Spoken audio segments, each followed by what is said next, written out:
नमस्कार.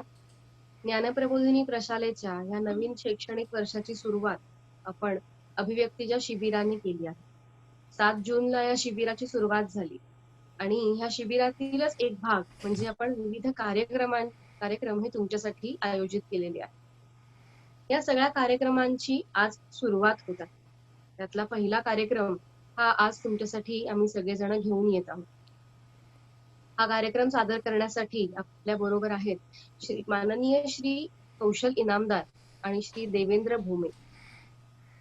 तर मी देवेंद्र दादाला आता ही कार्यक्रमाची पुढील सूत्र सोपवते आणि त्यांनी कार्यक्रमाची सुरुवात करावी अशी त्यांना विनंती करते.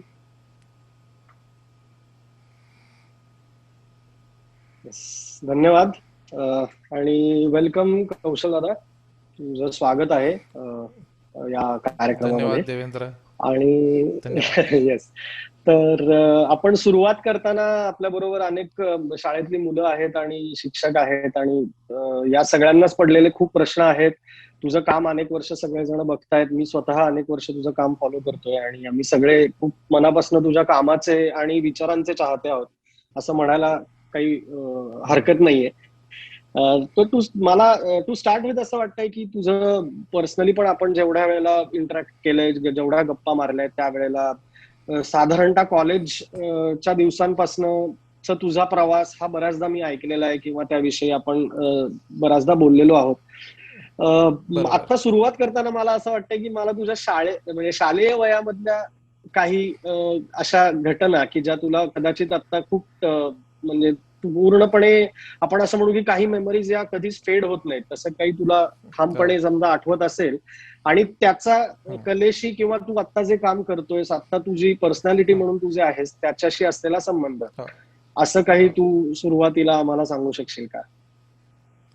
बऱ्याच गोष्टी सांगू शकेन. म्हणजे शाळेत मी असताना माझा स्वभाव अत्यंत चंचल असा होता की एका ठिकाणी लक्ष लागणं जवळपास नाही. त्याचं पुढे असं झालं की मला खूप जास्त गोष्टींमध्ये रस आणि जिज्ञासा निर्माण होत गेली. म्हणजे जे आपल्याला किंवा आई वडिलांना बऱ्याचदा असं वाटतं की अरे आपल्या मुलाचं कुठेच लक्ष लागत नाहीये, तर ते तसं नसून त्याचं खूप जास्त ठिकाणी लक्ष लागत असतं अशी एक शक्यता त्याच्यात असते. आता माझ्या सुदैवाने माझ्या आई वडिलांनी माझं हे अनेक विषयांमध्ये रस असणं हे एनकरेज केलं, त्याला प्रोत्साहन दिलं. त्यामुळे मला त्यांनी कुठलीही गोष्ट करण्यापासून अडवलं नाही. म्हणजे माझी आई मला असं सांगायची की तू सगळ्या स्पर्धांमध्ये भाग घेतला पाहिजेस. तर आता मी इतका आज्ञाधारकपणा दाखवला तेव्हा की मी रांगोळीच्या स्पर्धेत सुद्धा भाग घेतला. म्हणजे मला त्या चिमटीत रांगोळी पकडता यायची नाही आणि त्या स्पर्धेत मी तिसरा आलो, कारण 3च स्पर्धक होते एकूण. तर पण तेव्हा माझ्या असं लक्षात आलं की स्पर्धांमध्ये भाग घेणं याचे आपले म्हणजे बक्षिसा व्यतिरिक्त खूप फायदे आहेत. पहिली गोष्ट म्हणजे आपण म्हणतो की स्पर्धेमध्ये आपण भाग घेऊया, म्हणजे तुम्ही भागच असता त्याचा. तुम्ही एकटे कधी स्पर्धेत नसता आणि कारण मग त्याला अर्थच राहणार नाही. त्यामुळे you are just a part of it. आणि ते पूर्ण व्हायला तुम्हाला इतर मुलांची गरज पडतेच. हा, त्यामुळे दुसरी गोष्ट म्हणजे आपल्यापेक्षा वेगळं, आपल्यापेक्षा चांगलं हे आपल्याला ऐकायला मिळतं. आणि तिसरी गोष्ट म्हणजे स्पर्धेचा मंच असा असतो की जिथे तुम्ही चुकलात, तुम्ही हरलात, तुम्ही फेल गेलात,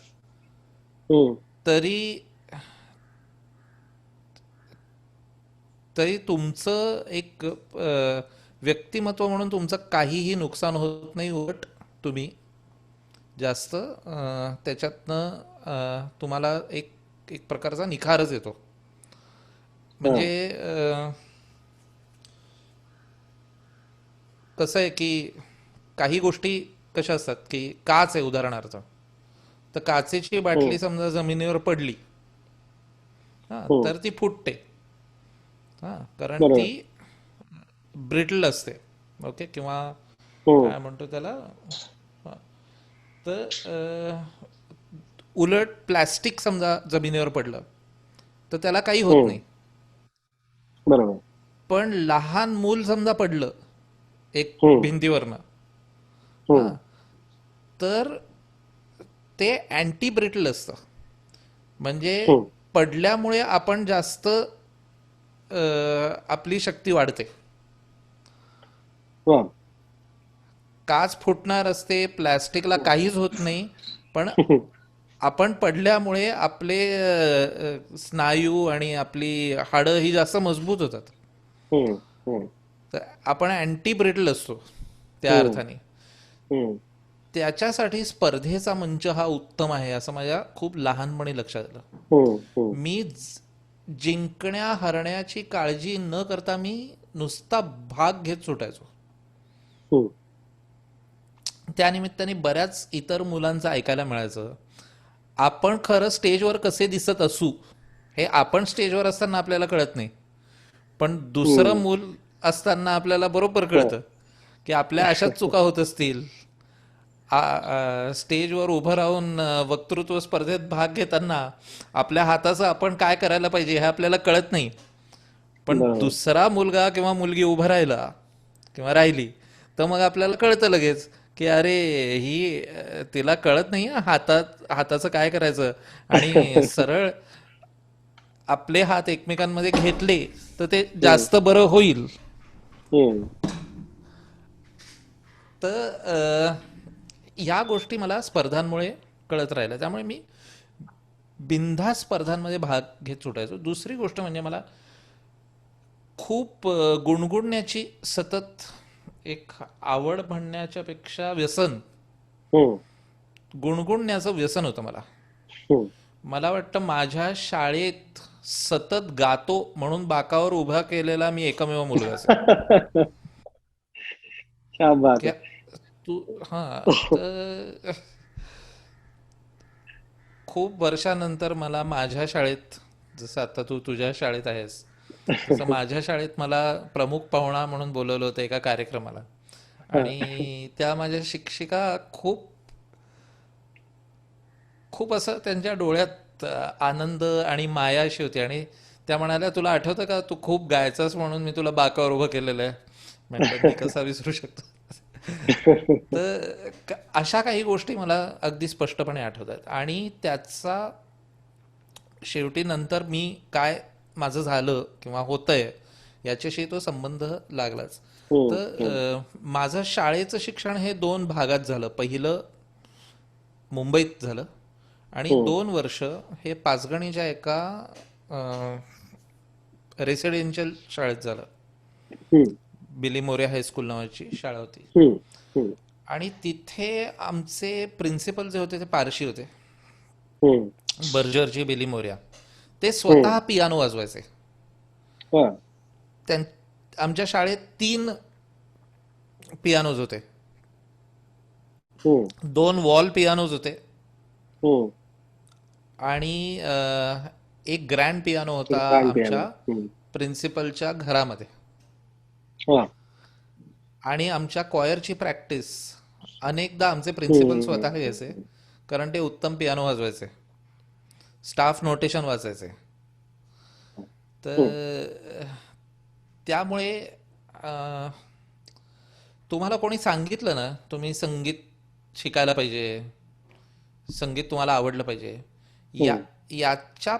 याचा परिणाम इतका होत नाही जितका तुम्ही जेव्हा आपल्या आदर्श व्यक्तींना बघता ती गोष्ट करताना.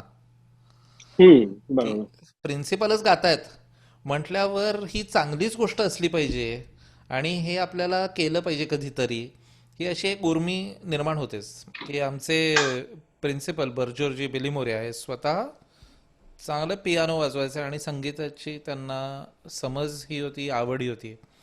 आता काय झालं की मी 7वीत त्या हम्म, शाळेमध्ये गेलो आणि त्या वर्षी आमच्या शाळेचं 75वं वर्ष होतं. हम्म, आणि त्यामुळे अनेक कार्यक्रम त्या हम्म, निमित्ताने नाटक नाटकात मी भाग घेतला होता. आणि असंच बाकीच्या इतर ॲक्टिव्हिटीजमध्ये.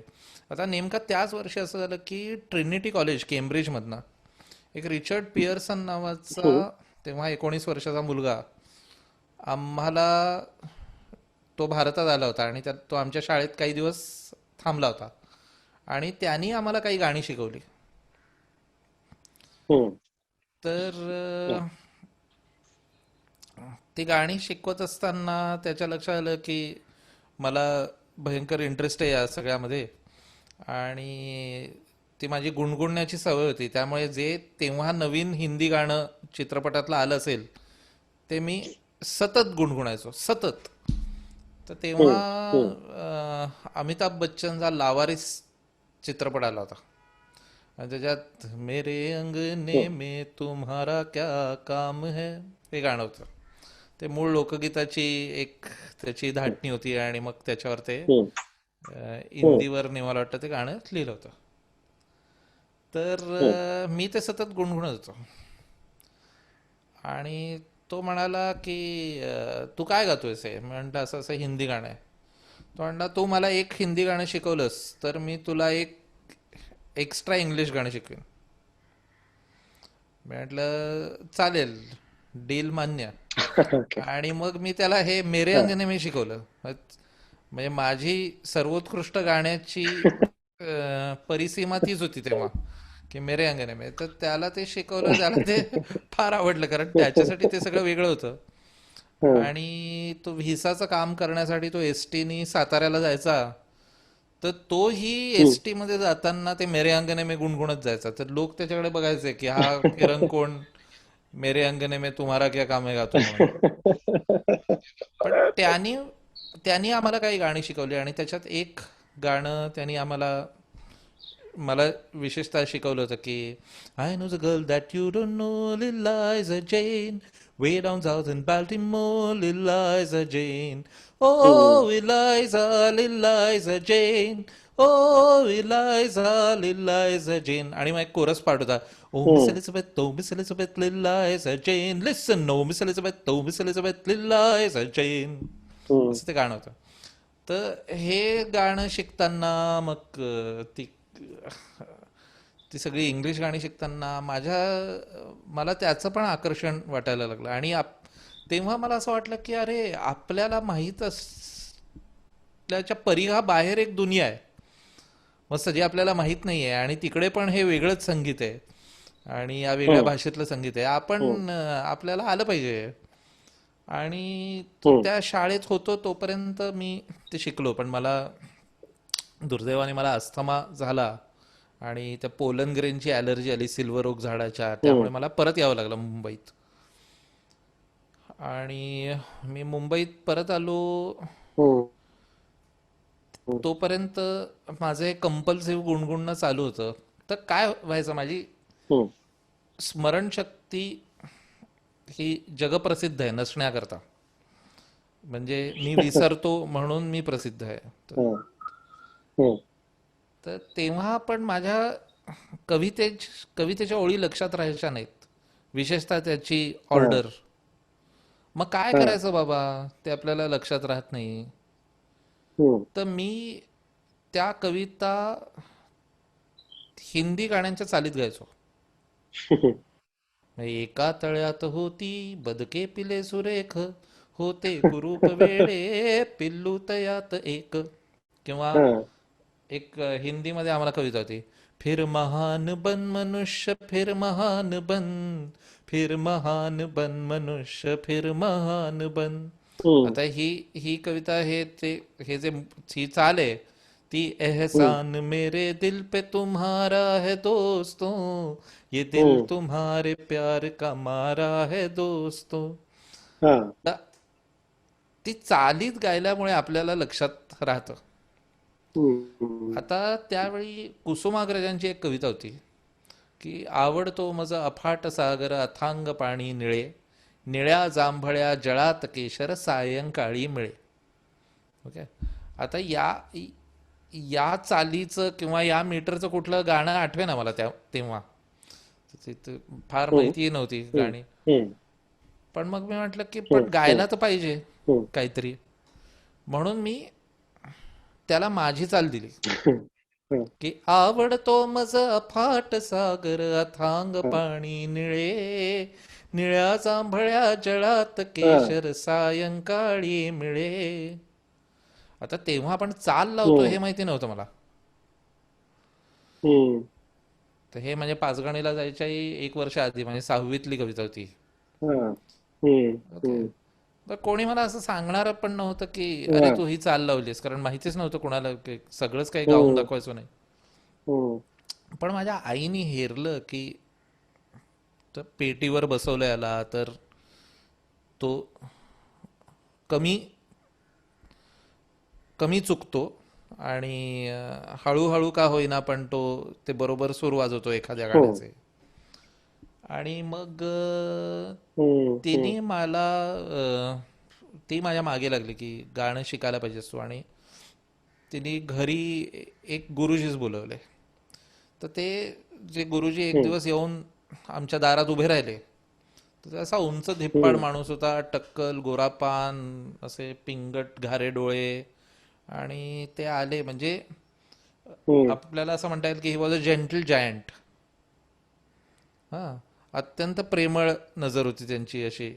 आणि ते बसायचे, अगदी मृदू आवाजात ते गप्पा मारायचे. हम्म, आणि हम्म, हम्म, मला आणि माझ्या भावाला गाणे हम्म, शिकवायचे.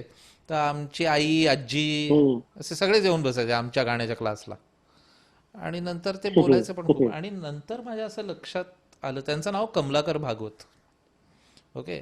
तर हम्म, कमलाकर भागवत स्वतः उत्तम संगीतकार आहेत हे तेव्हा हम्म, माझ्या त्या 7वीतल्या बालबुद्धीला हे मला कळलं नव्हतं. कळलं नव्हतं. हम्म, हा. आणि त्यांनी मला ती संगीताची दुनिया अशी उघडून दिली हम्म, की एक कविता आहे आणि आत्तापर्यंत ती एकाच सुरात म्हटली जाते की ओंकार प्रधान रूप गणेशाचे. आणि मग कमलाकर हम्म, हम्म, भागवतांची ही चाल आहे, ओंकार प्रधान रूप गणेशाचे. ही चाल कमलाकर भागवतांची आहे. इतक्या चाली कमलाकर भागवतांच्या आहेत आणि आपल्याला माहितीच हम्म, नाहीये की याचे हम्म, संगीतकार हम्म. ते आहेत. माहिती की नाही आहे. घाल घाल पिंगा हम्म, वाऱ्या माझ्या परसात, माहेरी जा सुवासाची कर बरसात.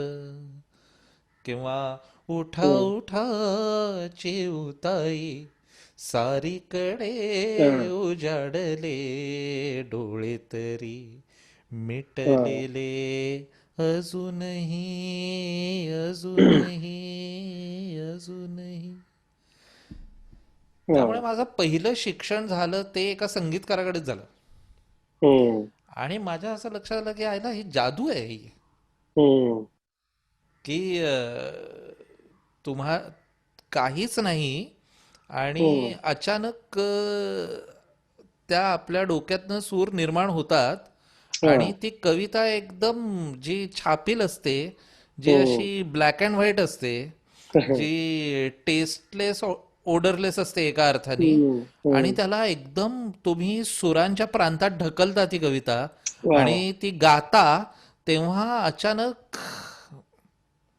हजारो फुलपाखरं उडल्यासारखी वा. त्या कवितेला एकदम अचानक ती रंगीत होते. तो वा सगळा वा. परिसर बदलतो आणि एक मूड तयार होतो. तर हम्म, ह्याचं मला फार फॅसिनेशन वाटलं. आणि मग मी सगळी सगळी गाणी, हम्म, ती कधीतरी नुसतेच शब्द असतील हम्म. आणि अचानक प्राण फुंकावा त्याच्यात, वा वा. असं त्यांना एक लाईफ मिळालंय, हम्म, अशा नजरेने मी त्या सगळ्या गाण्यांकडे आ वासून बघायला लागलो. हम्म. की हे काहीतरी एक मिरॅकल आहे, ठीक आहे, हम्म, हा एक चमत्कार आहे हम्म, आणि तो चमत्कार आपल्याला साध्य आहे, हम्म, आपणही तो करू शकतो. yeah. हा, त्याला काही संत महात्मा असायला पाहिजे, हम्म. देव यक्ष असायला पाहिजे, अगदी गेला बाजार जादूगार असायला पाहिजे असंही काही नाही. असं एक आहे. आपणच तो करू शकतो. आणि हम्म, मग ती काही नवीन असं दिसलं की ते गाण्यात म्हणून बघा याची सवय लागली मला. हम्म. क्या बात आहे. मला तुझ्या या बोलण्यातनं एक खूप इंटरेस्टिंग गोष्ट आठवली. हा, प्रबोधिनी, मी शाळेमध्ये असताना अं, अभिव्यक्तीचं, जसं आता आपलं बोलणं झालं की अभिव्यक्तीचं जे शिक्षण आहे ते शाळेत असताना आम्हाला 5वी ते 7वी मध्ये काही कंपल्सरी सगळ्या जणांना शास्त्रीय संगीताचे पहिले 3 वर्ष आम्ही शिकलो. आणि मग बर, त्यानंतर पुढची 3-4 वर्ष जी होती ती आम्हाला बाय चॉईस तुम्ही करू शकता असं होतं. हो, सो मग काही जण, आम्ही 5-6 जण, मग एक एक वर्षी हळूहळू कमी होतो. 10वी पर्यंत 2 जण 3 जण या रेशो पर्यंत आम्ही राहिलो होतो. बरोबर, तर हे शिकताना मला आठवतं 8वी मध्ये एक प्रकल्प आम्हाला दिला होता. ज्या ओके, प्रकल्पामध्ये 40 जणांचा वर्ग आमचा असायचा. त्यामध्ये 10 जणांचे 4 गट पाडले होते. बर, आणि त्या गटांमध्ये असं सांगितलं होतं की तुम्हाला एक दिवस सादरीकरण करायचं आहे. तर हा, कशाचं सादरीकरण करायचं, तर या कवितेचं सादरीकरण करायचंय.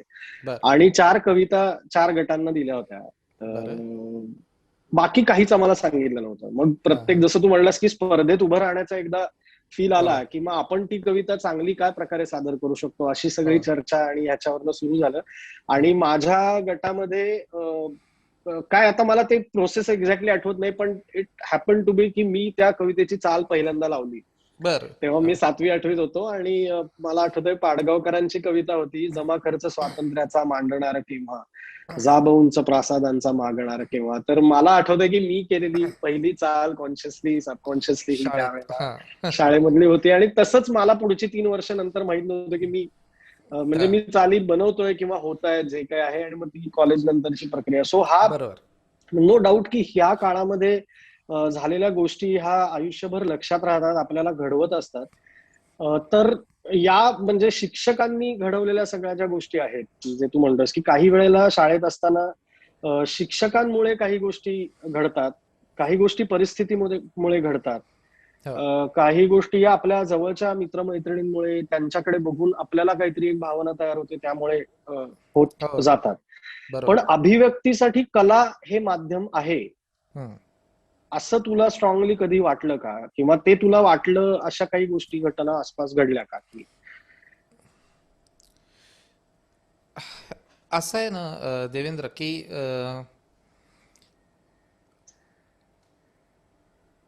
आपल्याला तू म्हणतोस तसं आपल्याला व्यक्त व्हायचं आहे. आणि हम्म, तर त्याच्यात एक गोष्ट, एक अभिप्रेत अशी आहे की जे मला सांगायचं हम्म, आहे तेच समोरच्या माणसाला कळलं पाहिजे. तर मी जेव्हा अभिव्यक्ती हम्म. म्हणतो बरोबर. किंवा मी जेव्हा व्यक्त व्हायचं ठरवतो, तेव्हा हम्म, समोरच्या माणसाला हम्म, जे कळणार आहे त्याची हम्म. थोड्याफार प्रमाणात तरी जबाबदारी मी घेतली पाहिजे. त्यामुळे माझं कर्तव्य आहे बरोबर. की जास्तीत जास्त हम्म, परिणामकारक माझं बोलणं असावं किंवा माझी अभिव्यक्ती असावी, हा, की हम्म, मी बोलल्याचा परिणाम हा मी बोलल्यानंतर सुद्धा हम्म. त्या हवेत टिकावा. हा, कारण बरोबर. ध्वनीची गोष्ट अशी आहे की ध्वनी विरतो. हम्म, हा, ज्या क्षणी तुम्ही तो उच्चारला जातो हम्म. त्याच्या पुढच्या क्षण पण क- पुढ पुढच्या क्षणी तो विरलेला असतो. विरलेला असतो, बरोबर. हो ना, मग त्या ट्रॅव्हलच होत राहतात, व्ह्यूज आणि बरोबर, एनर्जी संपून हा. जाते त्यातली. हम्म, पण याचा एक विरोधाभास आहे हम्म, की तो जरी हवेत विरला हम्म. तरी तो मनांमध्ये कायमस्वरूपी राहण्याची त्याची शक्ती खूप जास्त शक्ती आहे. असते. वा वा वा. जे लिहिलेला शब्द परमनंट असला वा वा वा तरी हा वा वा. तुम्ही तुम्ही भलत्या जागी परमनंट शोधत असता की मी हे लिहून ठेवलं तर हे परमनंट आहे. आपल्या परंपरेत मौखिक परंपरा होती. बरोबर. हा अत्यंत शहाणपणाचा भाग आहे. हम्म. म्हणून आपला देश हा म्हणजे बाकी तुम्ही काही त्याचं भारत हा कसा देश आहे, तर हम्म. भारत हा नद्यांचा आणि पर्वतांचा देश आहे. हम्म. भारत हा हत्तींचा आणि वाघांचा देश आहे. हम्म. भारत हा विविधतेने नटलेला देश आहे. हम्म. ही सगळी त्याची हम्म. ज्या या व्याख्या आहेत भारताच्या, या हम्म. खऱ्या असल्या हम्म. तरी तू मला विचारशील की तू भारताची व्याख्या कशी करशील, तर हम्म. मी म्हणेन की भारत हा गोष्टींचा आणि गाण्यांचा देश आहे. वा. आणि गाण्यातून गोष्टी सांगणं हा हम्म. आपला हम्म. राष्ट्रीय धर्म आहे. आपण सगळं गाण्यात केलेलं आहे. सगळं आपल्याकडे गणित सुद्धा कवितेत शिकवतात, वा वा. हो की नाही? हो.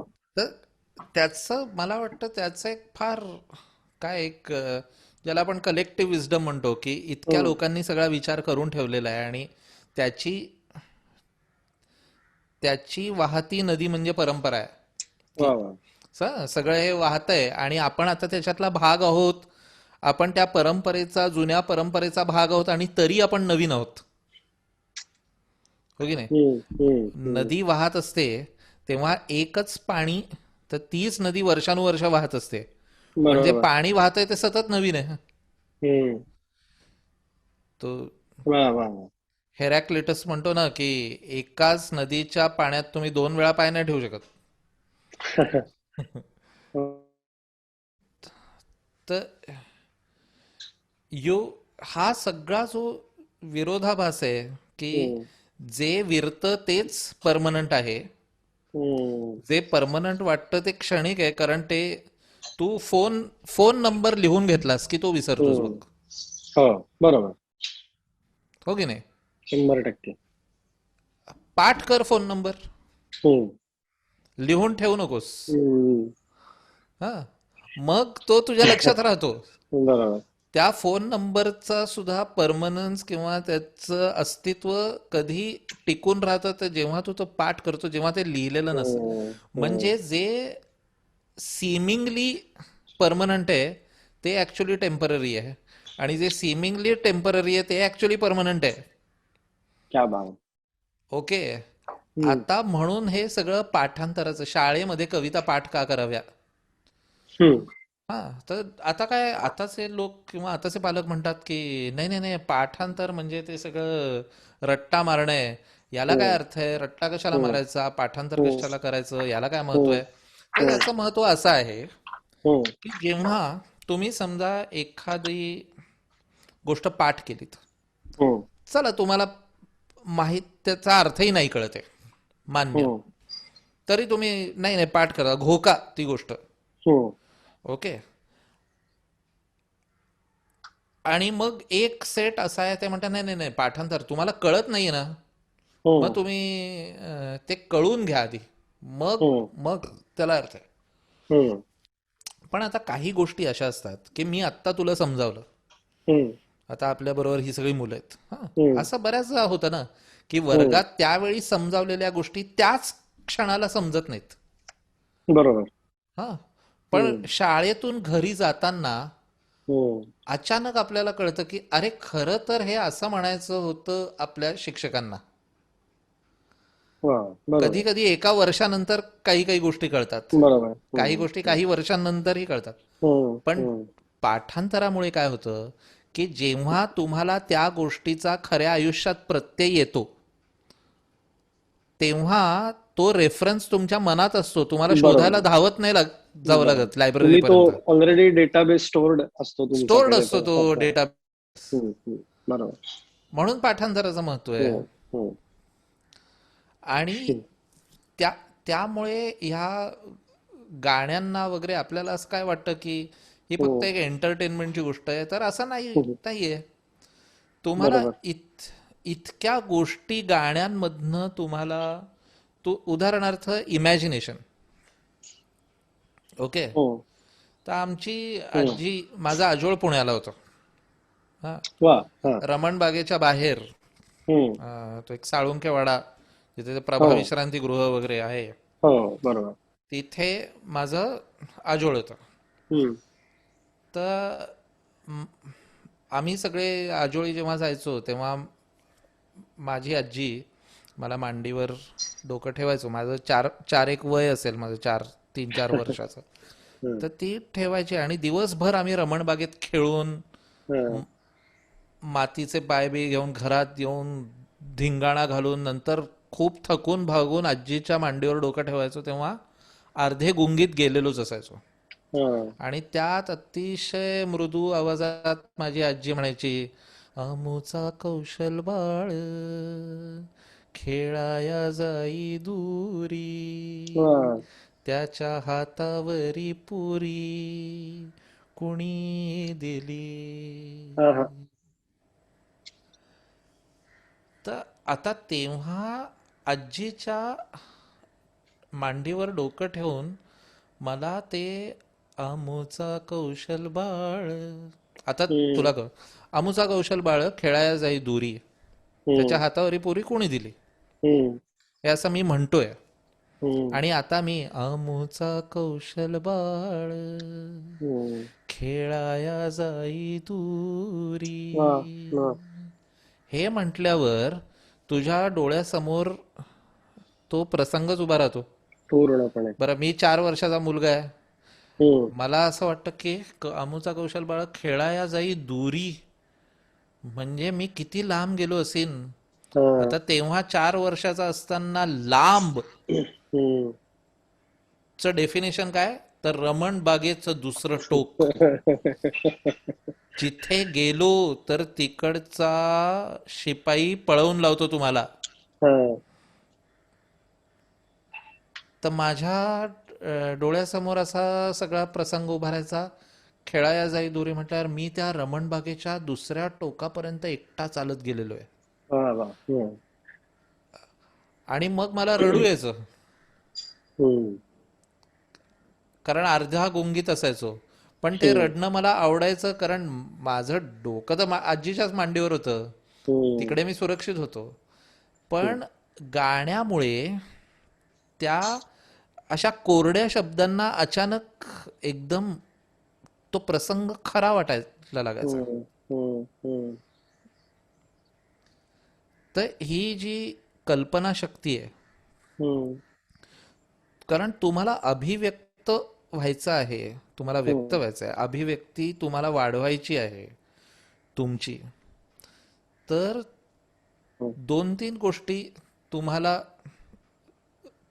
तुमच्या मनात रुजाव्या लागतात लहानपणीच. त्यातली एक हम्म. गोष्ट म्हणजे कल्पनाशक्ती आहे. हम्म. हा. तुमच्या, हा. आणि आता कल्पनाशक्ती नुसती नाहीये बघ, याच्यात एम्पथी सारखी गोष्ट आहे. म्हणजे मला मला कळतंय. हम्म. त्यावेळी तो लहान मुलगा, तो कौशल बाळ म्हटलं तरी तो लहान मुलगा कोणीतरी जातोय असं मला दिसायचं. हम्म. कुठल्याही लहान मुलाला लांब गेल्यानंतर कसं वाटेल हे माझ्या मनात यायचं. हा. म्हणजे you are also play acting,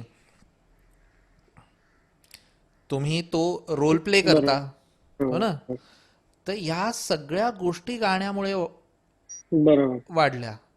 आणि हे हम्म. हे फक्त गाणं, हे हम्म. गाणं गाण्याचं मी अजून सांगतच नाहीये, किंवा गाण्याला हम्म. हे चाल देण्याचं पण मी ऐकण्याचंच. बरोबर. हे ऐकण्याचं आहे. हम्म. हम्म.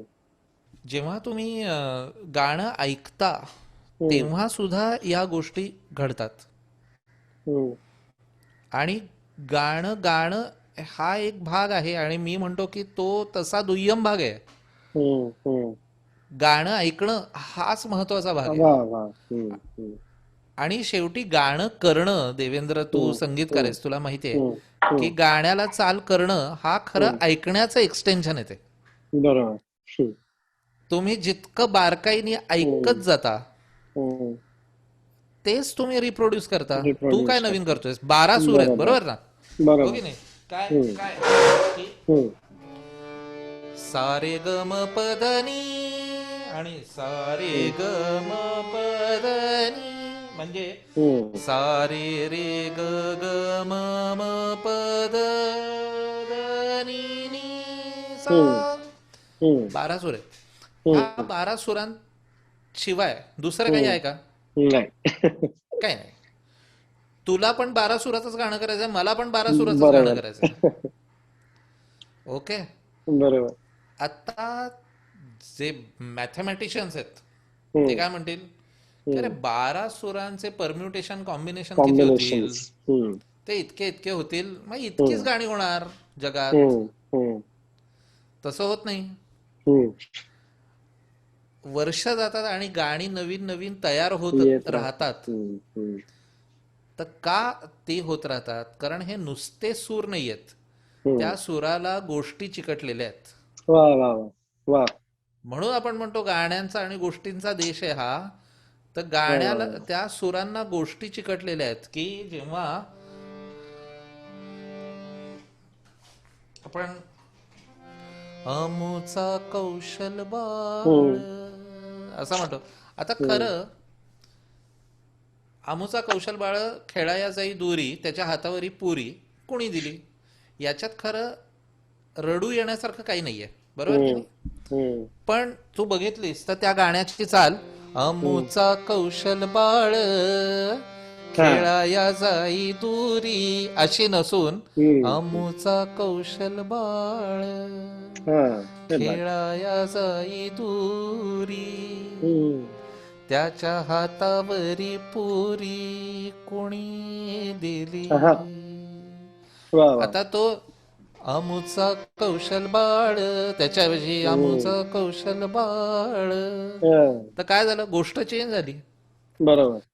त्या सुरांना अटॅच्ड असलेली गोष्ट ही गोष्ट बदलली. बदलली. एका वा. गोष्टीमध्ये त्या मुलाला अजिबात काळजी नाहीये की तो कुठे जातोय, राईट. आणि दुसऱ्या गोष्टीमध्ये त्याला आईची आठवण येते हम्म.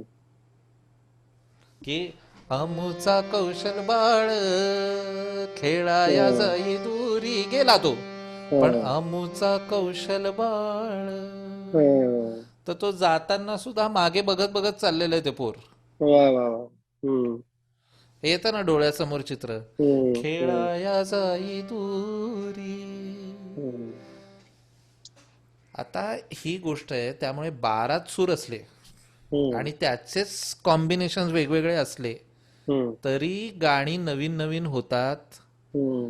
आणि ती आपल्याला नवीन नवीन वाटत राहतात आणि ती संपतच नाहीत कितीही वा वा केली वा. तरी. हम्म. हम्म. हम्म. ही फॅसिनेटिंग दुनिया आहे. हम्म. ही शब्दांच्या अर्थाच्या पलीकडची दुनिया वा आहे. वा. काय मजा आहे. आणि तू म्हणतोस त्याच्यातले एक अजून मला इंटरेस्टिंग भाग असा वाटतो की जसं तू म्हणतोस की मांडणाऱ्याच्या बाजूनी गोष्ट ही प्रत्येक सूर आणि त्या ह्याच्याप्रमाणे बदलत जाते, तसं प्रत्येक जण घेणाऱ्याप्रमाणे पण ती बदलत जाते. त्यामुळे ऍब्सोल्युटली. हो ते कम्युनिकेशन प्रत्येक जण आपल्या आपल्या पर्स्पेक्टिव्हनी करताना तर त्याच्यात अजूनच एक वेगळा रंग येतो. तो त्याचा रंग येतो. अनुभव, हो तो हो त्याचा हो व्हिज्युअलायझेशन सगळंच त्याच्यात. बरोबर. कारण मला रमणबाग दिसतेय पण हम्म. तुला वेगळंच काहीतरी दिसत बरोबर. असेल ना.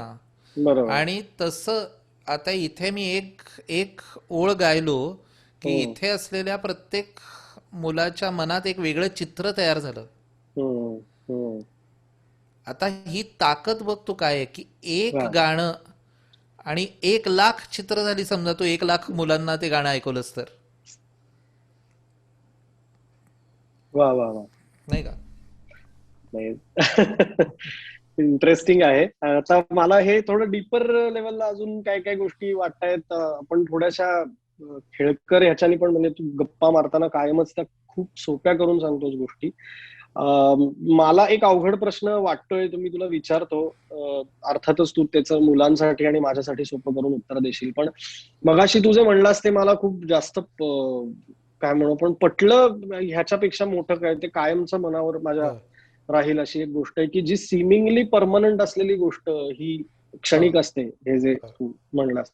तर तसंच कधी कधी ना आमचा असं पण ज्या वेळेला कामाच्या वेळेला बऱ्याचदा चर्चा होतात कुठल्याही नवीन कार्यक्रमाच्या वेळेला, नवीन गाण्याच्या वेळेला, की एखादी कविता लिहिणारा जो म्हणजे कवी जो आहे, चांगली कविता समजणं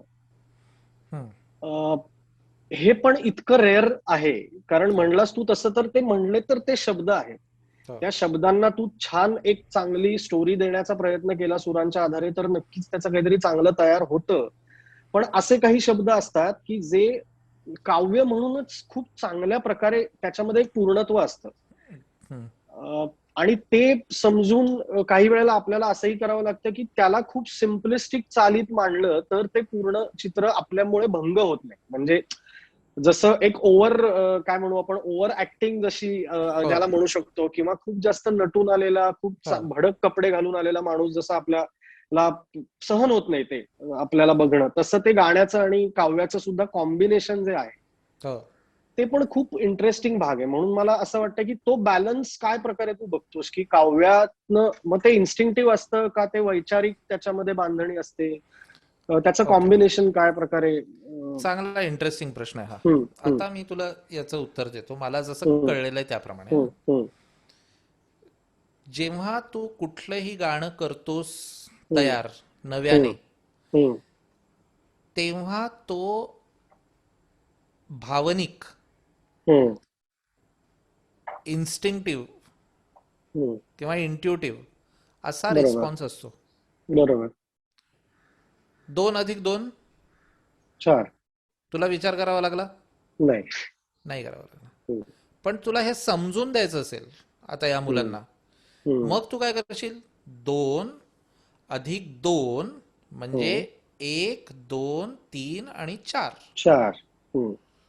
ही प्रक्रिया मांडलीस ना तू, जे आपल्याला गणिताच्या पेपरमध्ये करावंच लागतं. बरोबर. पण जेव्हा तुला माहिती आहे, तर आता हुशार मुलं इकडची काय करतात, त्यांना उत्तर माहिती असतं, ते उत्तर लिहून टाकतात आणि उलटी प्रक्रिया करत जातात मग त्या समची, ओके, त्या गणिताची. तसं जेव्हा तुम्ही एखाद्या कवितेला रिॲक्ट होता, तेव्हा तो रिस्पॉन्स तुमचा इमोशनलच असला पाहिजे, तो भावनिक प्रतिसादच असला पाहिजे. कारण तिथे तू ती गोष्ट फार जास्त इंटेलेक्च्युअल गेलीस, फार विचार केलास, तर ती कंट्राइव्ड, अस्वाभाविक होते.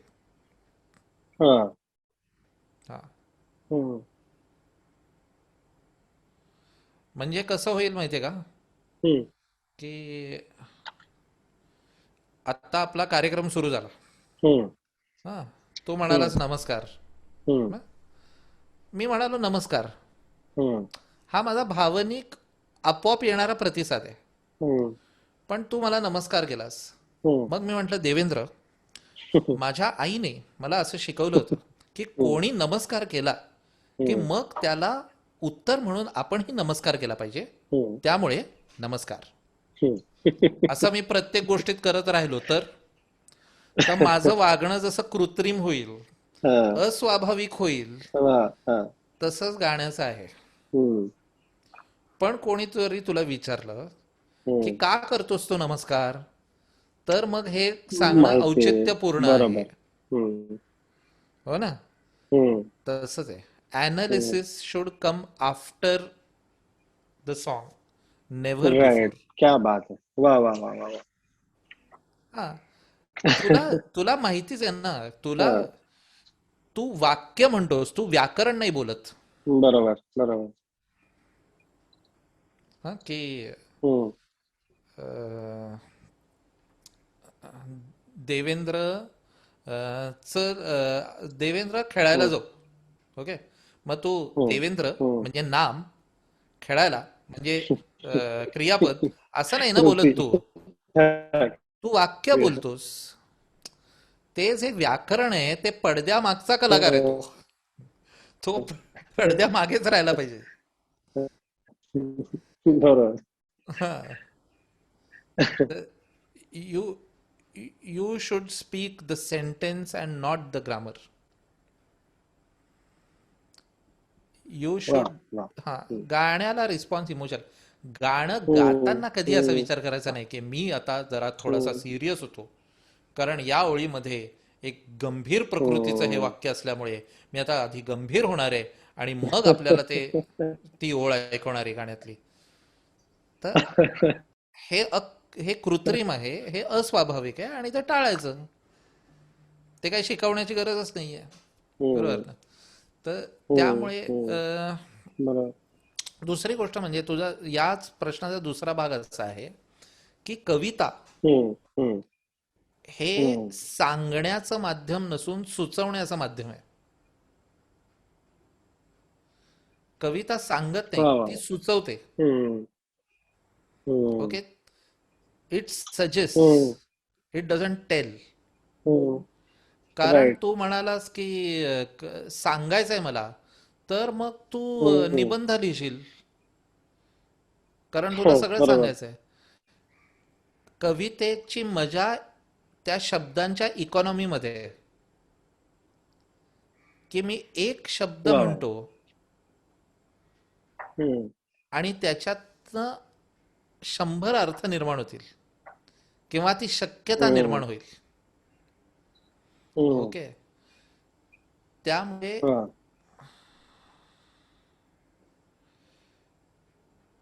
what you are doing when you are making a song is you are हम्म, turning a possibility into inevitability.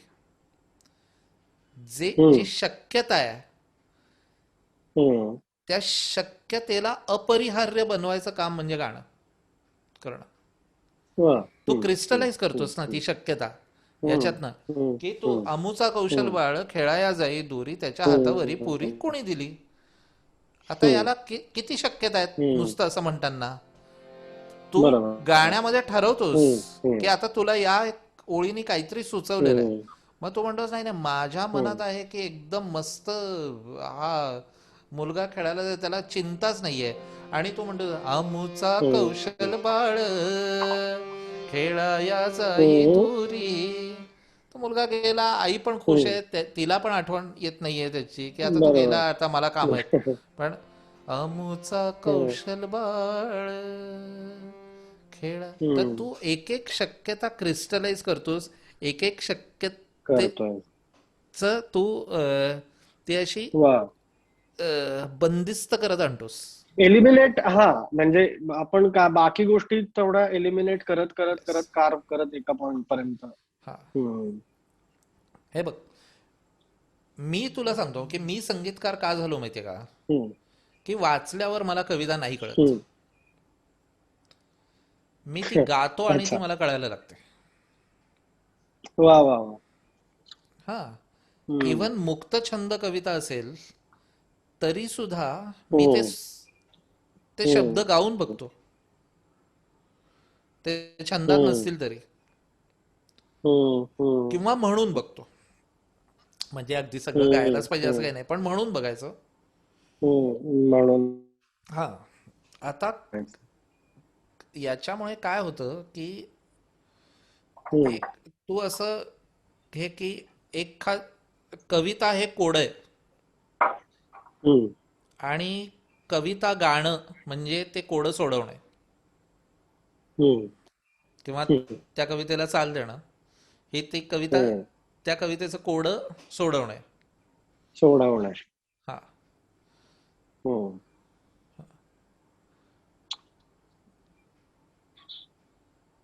काय ते हम्म, सुरेश भटांचे शब्द,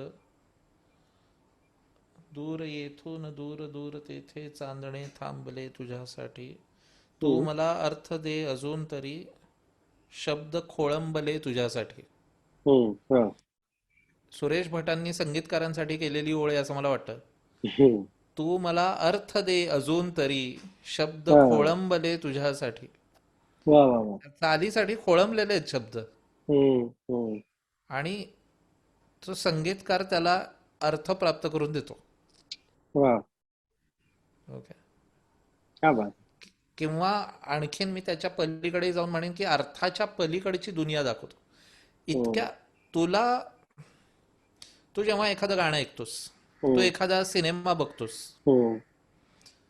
तेव्हा तुला जितका तो कळतो हम्म. तितका तू शब्दात सांगू शकत नाहीस. बरोबर.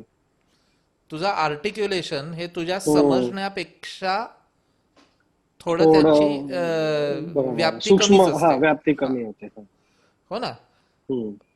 पण अशा वेळी संगीत अशी एक गोष्ट आहे हम्म. अभिव्यक्तीची, हम्म. की ती व्याप्ती वाढवते तुमची.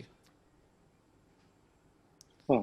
आणि मी ते गाण्यात ऐकवतो तुला, हम्म. मला जे काय म्हणायचंय हम्म. हम्म. त्याच्याबद्दल. आणि ते जास्त सबलाईम होतं, ते जास्त सूक्ष्म होतं. हम्म. आणि तो एक संवाद एका वेगळ्या पातळीवरच होतो. वा वा. म्हणजे ते सूक्ष्म करत करत त्याच्या पॉसिबिलिटीज क्रिस्टलाइज करत करत एक अशी कलाकृती तयार होते की ज्यानी पुन्हा व्हिज्युअलाइज करणाऱ्याला त्या पॉसिबिलिटीज पूर्णपणे ओपन होतात पूर्ण त्याच्या याच्याप्रमाणे.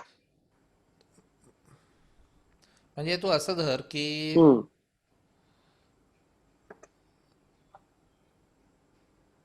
एक अख्खी बाग आहे ती कविता म्हणजे. हम्म.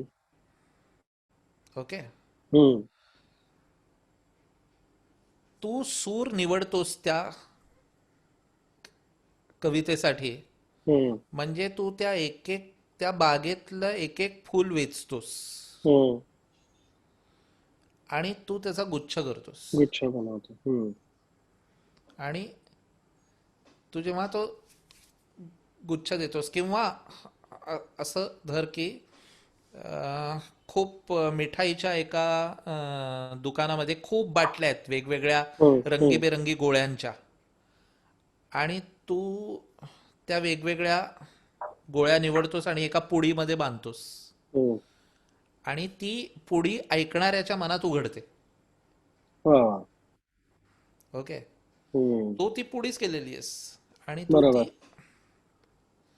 तर ती समोरच्याच्या मनात उघडते असं त्यामुळे हम्म. त्याच्या मनात परत त्या अनेक शक्यता निर्माण होतात. निर्माण होतात. हम्म. आणि सो ते कम्युनिकेशन एकदम असं सबलाईम लेवलवर होत राहतं, की तुम्हाला ते शब्दांमध्ये सांगायची गरज पडत नाही. ओके. बरोबर. म्हणजे हम्म.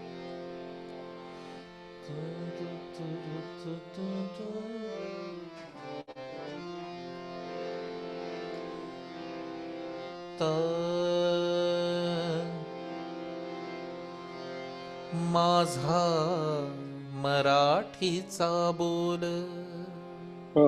माझा मराठीचा बोल, वाजे काळजात खोल. हम्म. मराठीचा बोल, माझा मराठीचा बोल, वाजे काळजात खोल. हम्म. मराठीचा बोल. आता जेव्हा मी काळजात खोल म्हणतोय, हम्म. तर त्या खोलची क्वालिटी काय असेल? हम्म. कुठे तो खोलपणा आहे? तो एका हम्म. बंदिस्त विहिरीतला खोलपणा आहे, हम्म. का तो प्रचंड भव्य सागराचा खोलपणा आहे? सागरातला. हम्म. तर हे तुला ऍक्च्युली सांगावं लागत नाही, ते त्या समोरच्या तुझ्या ऐकणाऱ्याला मनात त्याचं एक त्याचं इम्प्रेशनच तयार होतं. हा, बरोबर. इम्प्रेशन तयार हम्म. होतं. हम्म. हम्म. सो ऍक्च्युली जो गाणं ऐकणारा असतो ना, हम्म. ही becomes part of your creative process. हा. ओके. हम्म. आणि जिथे या शक्यता वाढतात, हम्म. ज्या प्रिंटेड शब्दाला तितक्या शक्यता नाहीयेत, हम्म. तितक्या त्या कवितेला आहेत त्या. हम्म. कारण हम्म. परत इकॉनॉमी असल्यामुळे ते होतं. पण तू निबंध हम्म. म्हणालास, तर त्याच्या शक्यता नॅरो डाऊन होतात ना. एकच हम्म. गोष्ट कम्युनिकेट केली जाते. बरोबर. हा, मी तुला आता एक गोष्ट सांगतोय, पण प्रत्येकाच्या मनात ती पुरचुंडी वेगळी उघडणार आहे. उघडणार. आणि मी एकच काहीतरी बांधून दिलेलं असताना सुद्धा प्रत्येकाच्या मनात जी उघडेल, हम्म. त्यांच्या वाट्याला वेगवेगळ्या गोळ्या आलेल्या आहेत. हम्म. अशी जादू आहे ही. येस. कळलं? तर तर हे त्याचं मला वाटतं की त्याची गंमत आहे. आणि गंमत आहे. हा, तर तो असं आहे, परत एक पॅराडॉक्स आहे की हम्म. तो जितका अनुभव हा असा एका व्यक्तीचा करतोस किंवा तुझा स्वतःचा करतोस, ते हम्म. करताना गाताना गाणं, हम्म. जितका तू स्वतःचा तो अनुभव करतोस हम्म. तितका तो युनिव्हर्सल होतो. युनिव्हर्सल होतो. तितका हम्म. तो असा सगळ्या लोकांना वाटतं की नाही नाही, ही माझीच गोष्ट हम्म. सांगितली हम्म. आहे. आणि हम्म. वा. म्हणजे खऱ्या अर्थाने ते प्रामाणिकपणे मांडलेलं सगळ्यांसाठी त्यांना ते जवळचं येस. आहे सो ते. Your listener is part of the creative process. Creative process. वा.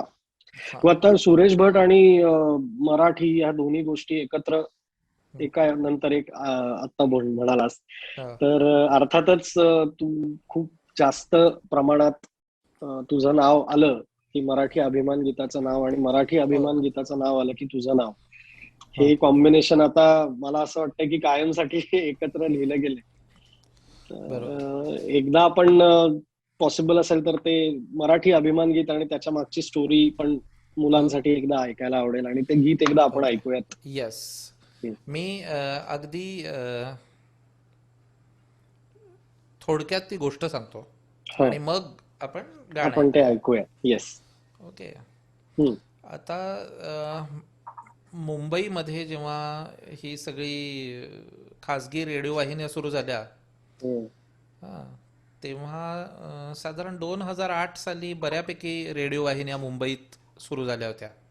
हम्म. की 8-10 रेडिओ वाहिन्या तरी होत्या. हम्म. आणि अशाच एका रेडिओ वाहिनीमध्ये मी गेलो असताना मी सहज त्या रेडिओ जॉकीला विचारलं की तुम्ही मराठी गाणी का नाही लावत तुमच्या रेडिओ स्टेशनवर. हम्म. तर तो म्हणाला की आमची पॉलिसी आहे. हम्म. तर आपला देश हा एक फेडरेशन आहे हम्म. आणि ती जी प्रांतरचना आहे ही भाषावर झालेली आहे, बरोबर. भाषेप्रमाणे झालेली प्रांतरचना आहे. त्यामुळे हम्म. मला याचीच आश्चर्य वाटलं की महाराष्ट्राच्या राजधानीमध्ये हम्म. एखादं रेडिओ स्टेशन मी मराठी गाणी लावणार नाही अशी पॉलिसी कशी काय करू शकतं. हम्म. पॉलिसी म्हणजे धोरण, म्हणजे जे धोरण. अपघाताने नाही होऊ शकत, बरोबर. ते मुद्दामून करावं लागलं तरच त्याला हम्म. तुम्ही धोरण म्हणणार. हम्म. हो ना. तर हम्म. असं कसं होऊ शकतं. तर मी जरा हम्म. पुढे त्याला विचारल्यावर तो जे म्हणाला त्यांनी मला थोडंसं चक्रावून गेलो मी. तो हम्म. मी विचारलं की पण अशी का पॉलिसी आहे, म्हणजे तुमची हम्म. स्टेशनं भारतभर आहेत, इतर ठिकाणी तर तुमची अशी पॉलिसी नाही की चेन्नईमध्ये आम्ही तमिळ गाणंच लावणार नाही, हम्म. हम्म. गुजरातमध्ये आम्ही गुजराती गाणं लावणार नाही, हम्म. कलकत्त्यात आम्ही बंगाली गाणं लावणार नाही, हम्म. मग मुंबईत का की हम्म. तुम्ही. तर त्याच्यावरचं त्याचं जे उत्तर होतं, तो म्हटला की खरं सांगायचं तर आमच्या वरच्या अधिकाऱ्यांना असं वाटतं की मराठी गाणं लागलं आमच्या रेडिओ हम्म. स्टेशनवर तर रेडिओ स्टेशनला एक डाऊन मार्केट फील येईल. हम्म. आणि त्या शब्दाने मी ट्रिगर झालो एका अर्थाने. हम्म. हम्म. म्हटलं माझी मातृभाषा डाऊन मार्केट आहे, कोण ठरवतं हम्म. हम्म. आणि का. हम्म. आणि माझ्या असं लक्षात आलं की हा फक्त रेडिओ स्टेशन पुरता मर्यादित एक प्रश्न नाही आहे. हम्म. आज तुम्ही रिक्षेत बसल्यावर तुम्ही भैया जरा डेक्कन जिमखाना चलो असं म्हणतो. हम्म. पुण्यात पण व्हायला लागलं आता हे मी बघितलंय हम्म. काही. हम्म. पूर्वी हम्म. मुंबईच होतं. म्हणजे तुम्ही म्हणता की कन्झ्युमर इज किंग, हम्म. पण जगात असा कुठलाही प्रदेश नाहीये हम्म. जिथे तुम्ही, म्हणजे जगात जिथे तुम्ही असं म्हणू शकता की कन्झ्युमर इज किंग, तिकडे हम्म. तुम्ही ग्राहकाच्या भाषेत बोलता ना. बरोबर. महाराष्ट्र एकमेव असं ठिकाण आहे जिथे आपण विक्रेत्याच्या भाषेत बोलतो. भाषेत बोलतो. वा. तुम्ही भाजी मराठीत विकत घेऊ शकत नाही, तुम्ही एका जागेवरून दुसऱ्या जागेवर मराठीत जाता येत नाही. त्याच वेळी माझ्या असं लक्षात आलं की व्होडाफोन, एअरटेल यांची हम्म. पॉलिसी आहे की आम्ही मराठीत बोलणार नाही. हम्म. बापरे. हॅपी टू हेल्प हम्म. But not in Marathi. हम्म. तर ते त्या सगळ्या गोष्टी एकाच वेळी झाल्यामुळे हम्म. मला असं वाटलं की आपण दरवेळी ह्यांनी काहीतरी केलं पाहिजे, राज्यकर्त्यांनी काहीतरी केलं पाहिजे, ह्या पक्षाने काहीतरी केलं पाहिजे, त्या पक्षाने काहीतरी केलं पाहिजे. हम्म. मग माझ्या मनात सारखा एक प्रश्न येत राहिला की मी काय करतोय. हम्म. मी काय करू शकतो. हम्म. मी संगीतकार आहे, मी गाणं करू शकतो. हम्म. तर तुम्ही म्हणता आमची भाषा डाऊन मार्केट आहे, ठीक आहे. हम्म. तुमच्या मते जे अप मार्केट आहे ते आम्ही करतोय आणि आम्ही गाणं बनवतो. हम्म. तुम्ही म्हणता रेहमानचा स्टुडिओ अप मार्केट आहे, आम्ही रेहमानच्या स्टुडिओमध्ये गाणं करतो. हम्म. तुम्ही म्हणता इळ्याराजाचे वादक अप मार्केट आहेत, तर आम्ही त्यांच्याकडनं वाजवून घेतो. हम्म. तुम्ही म्हणता विश्वदीप चॅटर्जी ज्यांनी 3 इडियट्स, हम दिल दे चुके सनम किंवा आता आलेला मद्रास कॅफे, पिकू यांच्यासारख्या चित्रपटांचं साऊंड डिझाईन केलंय, हम्म. आम्ही आमच्या गाण्याचं साऊंड डिझाईन त्याच्याकडे करून घेतो. हम्म. तुम्ही म्हणता यशराज स्टुडिओ एशिया खंडातला सगळ्यात मोठा स्टुडिओ आहे, हम्म. आम्ही यशराजमध्ये आमचं रिझम ट्रॅक रेकॉर्ड करतो. हम्म. आणि 1 नाही, 10 नाही, 20 नाही, 25 नाही, 450 लोक गातील. आम्ही जगातलं सगळ्यात भव्य गाणं मराठीत करू आणि मराठीबद्दल करू आणि मग तुम्ही सांगून दाखवा आम्हाला की हे डाऊन मार्केट आहे. हम्म. एक भाग तो होता. दुसरा भाग असा होता की आपल्याकडची सगळी मराठीबद्दलची, महाराष्ट्राबद्दलची गाणी तू बघितलीस, हम्म. तर त्याच्यातनं थोडासा असा एक ॲपॉलॉजीचा सूर आहे. सॉरी, हम्म. बहु असोत सुंदर संपन्न की महा, प्रिय अमुचा एक महाराष्ट्र देश. आमचं पण आहे थोडंसं काहीतरी. हम्म. मराठी असे आमुची मायबोली, जरी आज ती राजभाषा नसे. वा. सगळ्यात एक ॲपॉलॉजीचा सूर आहे. निखळ स्वाभिमान हम्म. आणि त्या स्वाभिमानातनं आलेली तृप्ती, हम्म. असं काही नाहीच आहे. हम्म. आणि त्यामुळे प्रॉब्लेम हा नाहीये की भारताच्या मुंबईच्या किंवा महाराष्ट्राच्या बाहेरच्या माणसाला वाटते की आपली भाषा डाऊन मार्केट आहे. हम्म. धोक्याचा इशारा हा आहे की जेव्हा आपल्याला वाटायला लागतं ते की नाही, बरोबर. मराठी गाणी लागत नाहीत, मराठी गाणी रेडिओवर लागत नाहीत. हम्म. पण का नाही लागत असं तुमच्या मनातही येत नाही. हम्म. 6 वर्ष रेडिओ वाहिन्या इथे मुंबईत आहेत हम्म.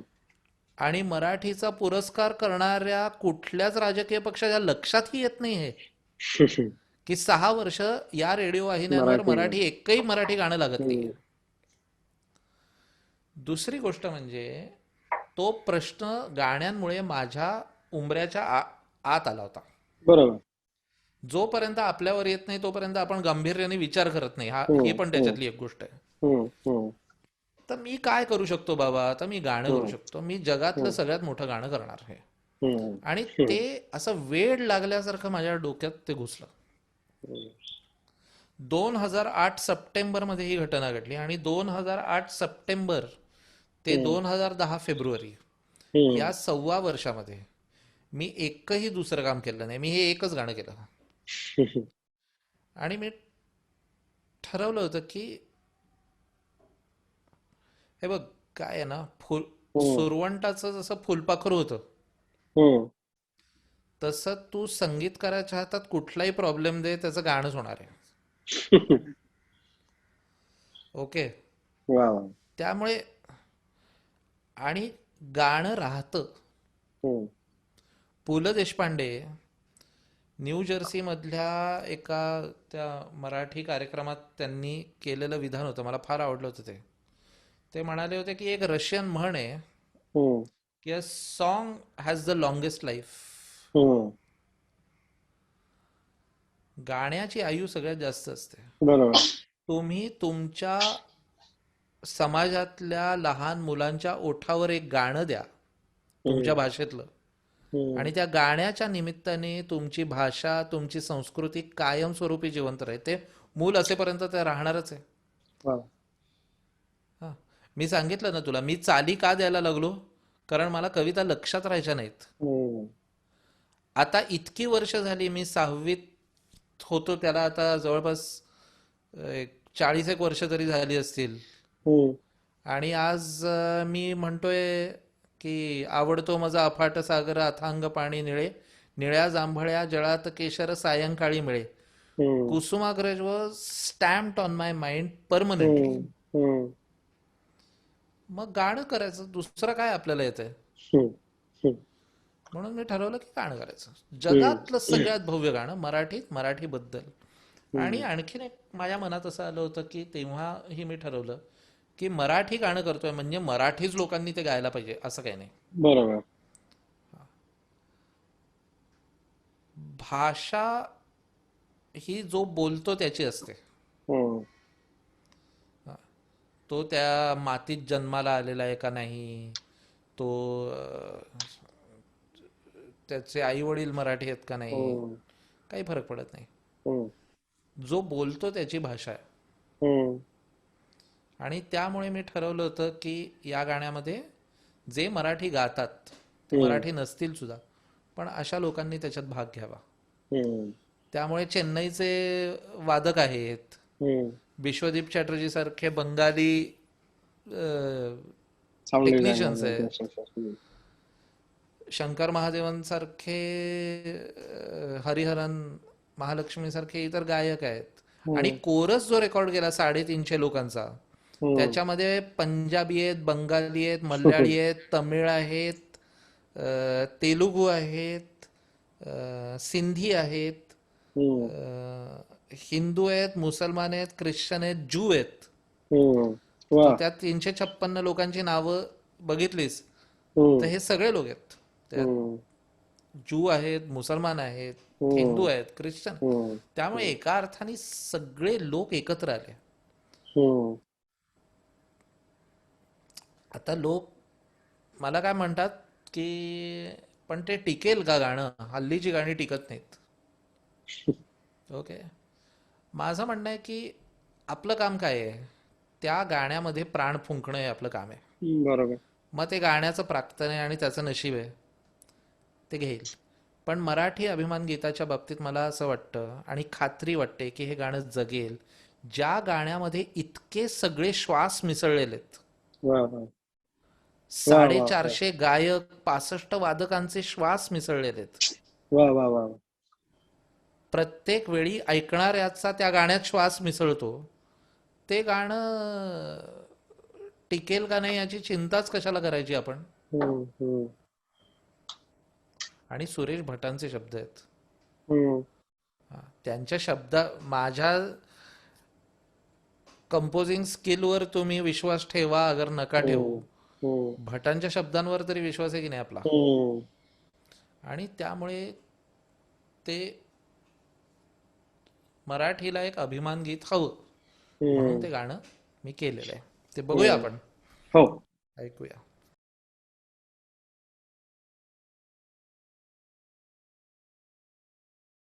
क्या बात है. मला अंगावर शहारा येतो जेव्हा जेव्हा ऐकलं. काही मिनिटं बेसिकली त्याच्यातनं बाहेर येण्यातच जाणार. अमेझिंग. आणि काय कॉम्बिनेशन ऑफ व्हॉइसेस आहे. म्हणजे ऍज अ म्युझिशियन पण बघताना मला असं वाटतं काय व्हॉइसेसचं ते कॉम्बिनेशन झालंय. आणि म्हणजे तू आपलं मगाशी तुझं फक्त हे मायक्रोफोन म्यूट आहे. म्हणजे मगाशी जे आपलं ज्या विषयावरनं बोलणं चाललं होतं ते परत मला त्याची आठवण झाली की प्रत्येक गायकाचं त्या ओळीकडे बघण्याचं पण व्हिज्युअलायझेशन किती वेगळं आहे. हो त्याच्याकडे असलेला सांगीतिक स्किलसेट हो वेगळा आहेच आहे. हो, पण पर्स्पेक्टिव्ह पण केवढा वेगळा आहे. आणि वेगळं आहे. एवढ्या सगळ्या लोकांचे जसं तू म्हणलास की हे श्वास एकत्र हो येऊन हो, तयार झालेली कलाकृती आहे. Exactly. Thank you for such a wonderful composition. कायम म्हणजे एक मराठी म्हणून पण आणि एक हो, संगीतकार म्हणून, एक म्युझिशियन म्हणून आणि सगळंच म्हणजे हे खूप मोठं एक तुझ्याकडनं काहीतरी ठेवा आहे आपल्या सगळ्यासाठी असं वाटतं मला. तर त्याच्यात माझं एक तो ऑब्झर्व केलेली गोष्ट फार चांगली आहे म्हणून तुला सांगतो हम्म, की आपल्याकडे एक हे आहे की एकत्र समजा आलो आपलं, हम्म, तरी आपली इंडिव्हिज्युअलिटी आपण सोडत नाही सोडत नाही. आणि सोडू नये. हम्म, त्यामुळे हे सगळे एकत्र आलेत. तू म्हणालास तसे त्यांचे स्किल सेट्स वेगळे आहेत, त्यांचा गाण्याकडे बघण्याची दृष्टी वेगळी आहे, आणि ती दृष्टी त्यांनी या गाण्यात देऊन सुद्धा त्या गाण्याला एक एकसंध फील आहे. एक वर्षभरामध्ये वेगवेगळ्या ठिकाणी, वेगवेगळ्या मायक्रोफोन्सवर, वेगवेगळ्या दिवशी, वेगवेगळ्या मूड्समध्ये या सगळ्या लोकांनी रेकॉर्डिंग केलेलं आहे, पण त्याचा परिपाक असा आहे की ते गाणं एक झालेलं आहे. हा. त्यामुळे द पर्पज इज कॉमन, पण त्याच्यातली अभिव्यक्ती जी आहे ती सगळ्यांची वेगवेगळी आहे, ती युनिक आहे. आणि ते म्हणजे सुरेश भटांविषयी आपण काय बोलणार असं आहे, पण जे मला कायम हे झालं की आमुच्या लहान ग्यात रांगते मराठी हे ज्यांनी लिहिलंय ते ती पुढची पिढी जे तू म्हणतोयस की मे बी तो किती लहान रांगणारा एखादं मूल आहे, पण त्याच्याकडे जर का या भाषेचा आणि आपल्या संस्कृतीचा ठेवा आपण दिला तर कदाचित. तू हे ऑब्झर्व केलंस का नाही मला माहिती नाही, पण या गाण्यामध्ये सगळ्या लोकांना एक एक ओळ दिलेली आहे, पण जी लहान मुलं आहेत, मुग्धा, रोहित, आर्या, प्रथमेश, आर्या आणि कार्तिकी, या मुलांना 2 ओळी आहेत, फक्त 3 ओळी आहेत. बरोबर, त्या मुलं मिळून 3 ओळी गातात. याचं कारण तेच आहे, कारण टिकवणारी पिढी तीच आहे, पुढे घेऊन जाणारी पिढी तीच आहे, तर त्यांचं रिप्रेझेंटेशन सगळ्यात जास्त आहे या गाण्यामध्ये. खर तर मला असं वाटतं की ही चर्चा आणि हे कितीही वेळ ऐकत राहू शकतो आम्ही सगळेजण, आणि मी दरवेळेला तुझ्याशी गप्पा मारताना म्हणतो की कितीही वेळेला आपण बोललो तरी प्रत्येक वेळेला तुझ्याशी बोलणं हे इन्साइटफुल असतं, नव्याने काहीतरी मिळतं. आणि तू एवढं सगळं आणतोस कुठून हा मला प्रश्न पडतो, कारण अर्थातच मी खूप लहान आहे, पण या सगळ्या फील्डमध्ये मी काम करताना जसा वेळ मिळतोय तिथून काहीतरी थोडंसं वाचन, किंवा रादर माझाही तो स्वभाव आहे थोडं थोडं थोडं, पण मला माहित नाही म्हणजे तू जिथून जिथून सगळीकडनं मत गोळा करून आणतोस आणि जे तुझा साठा इतका समृद्ध आहे. अरे बाहेरनं तर करतोच, पण आता तू इतकं चांगलं ऐकतोयस की तू ऐकता ऐकता मला गोष्टी सुचत जातात, तुझ्या रिस्पॉन्सेस मुळे काही गोष्टी सुचतात. आणि तेच आहे की शेवटी ऐकणं दुसऱ्याचं ही अभिव्यक्तीची पहिली पायरी आहे, हे विसरता कामा नाही आपण. वा वा वा. म्हणजे मला आता तुझ्या बोलण्यातनं वेगळा काही समारोप करावा असं वाटत नाही, तुझ्या याच्यातनं टेक अवे अशाच प्रकारे वाटतोय की काय आपण अभिव्यक्त होण्याच्या आधी समोरच्या गोष्टी, ज्या आजूबाजूचं वातावरण आहे, जी परिस्थिती आहे ती समजून घेणं, त्याच्याकडे नीट लक्ष देणं आणि पहिल्यांदा ते ऐकून घेणं आणि मग काहीतरी व्यक्त होण्याच्या म्हणजे रादर तीच व्यक्त होण्याची पहिली पायरी आहे असं तुझे म्हणणं असते आहे. सो या सगळ्या मुलांना अर्थातच खूप जास्त मजा आली असणार आहे हे ऐकताना, आणि आय एम व्हेरी शुअर की एक जी गोष्ट मी ऐकताना स्वतः बघत होतो की 356 लोकांच्या समूहामध्ये गाताना मला वयाचे सुद्धा वेगळं वेगळं अंतर दिसलं. म्हणजे एक आजोबा मला दिसले जे हातामध्ये 80 वर्षाचे ते, म्हणजे तेव्हा होते, आता त्यांचं वय 90 असेल, ते तेव्हा 80 वर्षाचे होते, ते काठी टेकत टेकत आले तिकडे. आणि एक माझा मुलगा गातोय, तो त्याच्या आईच्या मांडीवर बसलेला आहे. हा, आणि तोही गातोय, म्हणजे तो अगदी स्पष्ट बोलतो, मराठी गाताना दिसतो. तो तेव्हा काय 2008, म्हणजे त्याचं वय 5 वर्षाचा होता तो. बापरे. नाही असं म्हणजे माझा म्हणण्याचा हेतू हाच आहे की अगदी लहान मुलापासून ते अतिशय प्रगल्भ असणाऱ्या एखाद्या वृद्ध माणसापर्यंत कायमच काहीतरी टेक अवे तुझ्या चर्चेतनं येतो, आणि तुझा असा अभ्यास कायम चालू राहावा, तुझे असे अनेक गाणे आम्हाला ऐकायला मिळावीत, आणि त्यामुळे आम्हाला सुद्धा नवीन नवीन काहीतरी माहिती मिळेल अशी मला खात्री आहे. पुढच्या वेळेला पुन्हा आपण एकदा भेटूयात. मला ही चर्चा पुरेशी वाटत नाहीये, पण तू अनेक केलेले चित्रपट आहेत, त्या प्रत्येक चित्रपटावर कदाचित एक एक आपले सेशन्स होतील असं मला वाटतंय. तू इथे येऊन सगळ्यांसाठी आत्ता वेळ दिलास त्याच्यासाठी मी माझ्या बाजूने सुद्धा तुला म्हणजे आभारी आहे. पण तू वेळ काढलास त्याच्यामुळे आम्हाला सगळ्यांना खूप छान काहीतरी नवीन गोष्टी नक्कीच मिळाल्या, मजा आली. आणि धन्यवाद. तुला तुझ्या पुढच्या प्रवासासाठी माझ्याकडनं आणि आमच्या सगळ्या ज्ञानप्रबोधिनीच्या परिवारातर्फे तुला खूप खूप शुभेच्छा. धन्यवाद. थँक्यू. मलाही मजा आली.